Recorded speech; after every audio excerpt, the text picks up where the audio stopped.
Alright, so there is so much to say about this movie, but I'm not going to spoil too much. I will say some spoilers, but not too much of it, because I want you to actually go watch this movie and enjoy it yourself. So I'm just going to get the first thing out of the way. This movie is not much of a horror movie. It's more of a thriller, in my opinion, and it's more suspenseful and stuff like that. It's not really a horror movie, like, at all. It's more about the lore, the story, and stuff like that. There is murders and there is killing, but most of that is from flashbacks or just crap like that. There's some flashbacks, but there's not much. I mean, the animatronics do get kills and stuff like that. The cupcake even gets a kill. You know, Carl the cupcake gets a kill. It's kind of insane, but yeah, I'm really just over here to go over the references and really the movie itself. So it basically starts off with the security guard trying to escape through the vent, but then Foxy catches him. Then he gets put in this chair, strapped in with like this razor sharp Freddy mask, going right towards his face. And let's just say he dies. He's gone. He got oofed. But another really big part about this movie is the ghost kids through Mike's dreams. So basically, Mike is able to communicate with Freddy Fazbear and stuff like that. He's able to communicate with all of them through their ghosts, basically as kids and stuff like that. And I just think it's really cool. He's even allowed to get injured in his dreams, and then he's injured in real life. It's weird, but it's cool. And honestly, I don't understand how that's even possible, how he can get injured in his dream and he's injured in real life. But the animatronics are done beautifully in this movie. And it's just really cool. And also, there's this one part where like everything's going haywire and crap like that. And then it says, "It's me," on one of the things, which is obviously a Golden Freddy reference, which I just think is awesome. And we do see a lot of references in this movie, like Balloon Boy is a little statue.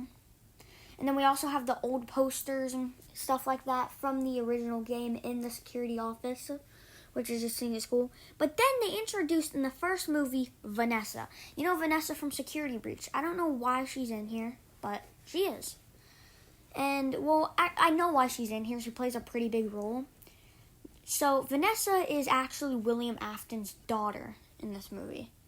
And basically she helps him clean up the murders and stuff like that. Because, she's forced to. But let's just say something else happens at the end where basically, so when Mike is trying to get Abby out of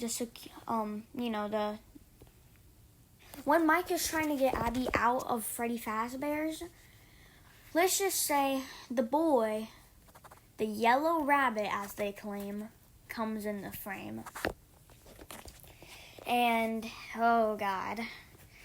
He comes in, and after Vanessa comes in, he reveals himself, takes off his mask, and it was William Afton the whole time. Or, Steve.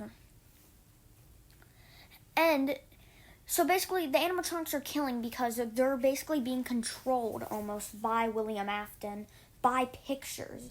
But when Abby draws a picture of basically showing all four of the dead kids and the yellow rabbit with a knife showing that he killed them, she takes off the other one where it's like where it's the yellow rabbit is a friend. She takes off that image and then posts the other one on the wall to let all the animatronics see that the yellow rabbit is not their friend. He killed them. So then they all basically go against them, and let's just say the spring lock happens. And bro, when the spring lock happened, it was so cool.